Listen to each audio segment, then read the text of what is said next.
Hello, welcome back.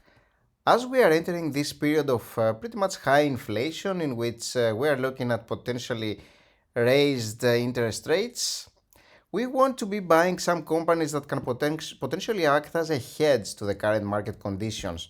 And I have talked about it in the past, what kind of companies you want to be holding when there's a recession or where the stock market is generally underperforming. What are the stocks that can actually give you some nice income and can actually do better than the overall market? And in this video, I'm going to talk about one, and this one is going to be Campbell Soup. This one is a very well-known soup company in the US. You may have seen it, especially if you have lived in the US. It's one of the very well-known ones. And it's a 15, almost $16 billion market cap for this company. And if you take a look at the 5-year chart, for example, you will see that as you know, there was sort of like prosperity in the markets. This tends to go down or trade sideways a little bit higher. It doesn't tend to do that much. It's just your typical company that is doing well and can actually give you a little bit of a dividend because the company is paying dividends. And the company is right now paying at 2.865. In this video, we're going to use the new dividends module as well. This one is going to be upcoming in the next 1 or 2 days actually for the patrons of the tool. And in case you want to get access to this tool, remember that you can become a Patreon. You can find all the links in the description box below this video, and you can join us. Now, this company, as you can see in the max, has been doing pretty well over the years, of course. Although again, in the last few years, it has been trading sort of like in a range. It's a company that doesn't move that much. Now, right now, today, for instance, as the stock market is completely crumbling, you will see that it's up 4%. And this is what typically happens with these kinds of companies. And the reason for that is that when we are having high inflation, we kind of want to have all these steady companies that are offering some nice dividends.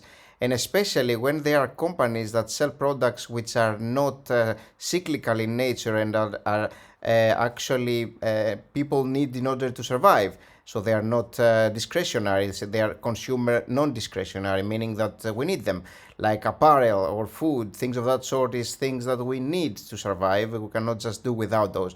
We can do without cars, we can do without mobile phones, we cannot do without food. And so these kinds of companies that are selling packaged foods, for example, tend to do well, especially if they are paying some nice dividends. Now, we still want to examine the company and see whether it's a nice hold here, but you will see that the P ratio is sitting at 17, which is pretty fair. I mean, that's probably a good P ratio here. And the price to free cash flow ratio is a little bit more lucrative. It's going higher and higher because the company has been increasing its value. A lot of these kinds of companies right now, again, you can find them even if they are overvalued. Like, for example, a company like Kraft Heinz, you can see that it is also starting to creep up higher right now. And you may be wondering, why is that the case? Why is this happening? And you will see here that likewise we're looking at a company that has been slowly creeping up higher in the last 6 months, and it can act as a hedge against inflation. And although the company in the past few years has been doing badly, now it starts getting a little bit of a little bit of action going on. And again, that's the reason why it's a consumer defensive. It's a packaged foods industry company, and it's a company that's paying some dividends here, pretty hefty one as well. And it's one that could be beneficial to add to a portfolio as well. In fact, this is a company that I own myself, by the way. And again, I mostly use it as a hedge against inflation, just to get a little bit of a dividend back. You will see that this one has a very high payout ratio, but a much lower free cash flow payout ratio, which is much more important. Now, we're going to go back to Campbell Soup, which I think is another interesting company, and another very beneficial one to potentially own right now. You'll have to excuse my tool right now. It's a little bit slow because of my internet has been acting up these days. I don't know why. Anyway, you will see here that the outstanding shares have been about the same, not much changed here. And this is a company that is a massive company, is a large company that's not really going to increase that much in terms of revenue, in terms of net income. You're expecting similar things pretty much every year. This is not a company to buy for growth. This is a company that you buy for income, and this is the kind of company that you kind of want as a hedge against inflation. Now, generally speaking, you want good companies as a hedge against inflation, but it doesn't hurt to get a little bit of income. If you know me, you know that I don't like dividends, generally speaking, because they are double taxed. They are taxed on the company level and on an individual level, so they are very tax inefficient. Yet, when we're talking about a market where everything is going down and we're having to deal with some sort of hedging against inflation, adding some of these defensive companies that can produce some income could be a nice idea. At least as a little bit of your portfolio would be beneficial. And this is what I'm doing myself also. So we can take a look at the dividends module just to see how it works here. You will see that we are having the history for Campbell soup, and you can find all the dividends as paid in the previous years, for example here back in 2010 and growing to 2022. So you can kind of see that the company has been increasing its dividends apart from this year where this was probably a special dividend paid over here. But generally speaking, the company has been increasing dividends every year, and this is nice to see because, again, it points to a company that is steady and will be providing some source of income throughout the years without much slump. And the dividend yield, 2.8%, and the trailing 12-month dividend yield, just for your convenience, is 2.86, about the same pretty much. Dividend per share, 0.37, which means that you're getting 0.37, you can kind of see it here, per period. And if you multiply that by 4, you get the yearly, the annual dividend per share of ownership. And you can find all the history of this company in terms of its dividends. A very, very handy little tool here that I have added to the tool. And this is going to be out again in the next 1 or 2 days. I'm doing some final testing. This is actually working on my local tool right now, but it's going to be available for Patreons very, very soon. So yeah, in terms of this company, it is a company, as I mentioned, that I think it's a beneficial add to a portfolio right now. And we do still want to examine the stock evaluation tool and see whether this is the case and whether it's a good price to pay right now. Now, the revenue growth of the company will be relatively low. We have to go something like, let's say, 3, 5, and 7 here. Maybe 3, 5, and 7 would make sense.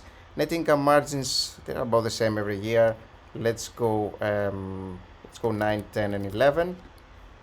Free cash flow margin, we're going to go something like 80, 90, and 100. And 13% is the annual return that we want to be typically making. And if we hit calculate, you will see that it's for our high estimates pretty much that we are sitting at a nice price right now. And so, of course, ideally, I would like to get it at a lower valuation. If possible, to get it at 45 would be pretty neat over here, maybe a little bit lower even. But right now it's probably going to be unsustainable, probably not impossible for this company to go down at this current environment. It's probably going to keep going higher a little bit. And again, this is going to be a hedge against inflation. It's going to be a way to produce some income. So it's definitely worthwhile taking a look at. It may be a little bit more expensive than what you'd like to see here. But again, I wanted to kind of talk about this, not necessarily for buying Campbell soup, but just so that you start taking a little bit of a closer look at these kinds of defensive companies and start to evaluate them a little bit. And of course, you can use our tool here and go through all sorts of valuation and all sorts of companies and see which ones fit the bill for your case. But I just wanted to mention Campbell soup because I think it's a potentially interesting one. It's a company that I have bought some time ago, actually, at a much lower price. And it's one that I like to use for hedging against inflation, similarly to a company like Kraft. And I do want to take a little bit of a different viewpoint depending on what I want to achieve. And even though I don't like dividends for the most part, I still have some dividend stocks for cases of this sort, like when we're entering this kind of period, for example, when I would like to get some steady income, and when these kinds of companies tend to do better, so they are a hedge. And it's good to buy them at a low price early, because even if we're looking at an economy that's doing well, these kinds of companies tend to be steady. They don't tend to not move much, yet they will keep on yielding some nice income back to you. And when the case happens and we have what we're having right now, which is almost like a crash, then they tend to go higher because they are a safe haven for a lot of investors, and this is what happens. And so this is why I wanted to make this video again, sort of like as a help to give you some ideas against inflation and how to hedge, how to have some investments that can actually produce some income for you and be pretty safe throughout this weird period of time for as long as it lasts. So thank you for watching the video. I hope you enjoyed. Remember to leave a like and subscribe, and let me know which other companies of this sort would be interesting right now. Maybe we can make some more videos about those too. And again, thank you for watching this video about Campbell soup, and take a look at this other one that I made earlier. And in this one I'm discussing Neo, and we're taking a little bit of a closer look at and seeing whether it's worthwhile maybe having it to our short list, because we're approaching an interesting buy price maybe for Neo. We'll see. Thanks again for watching, guys. See you soon. Bye bye.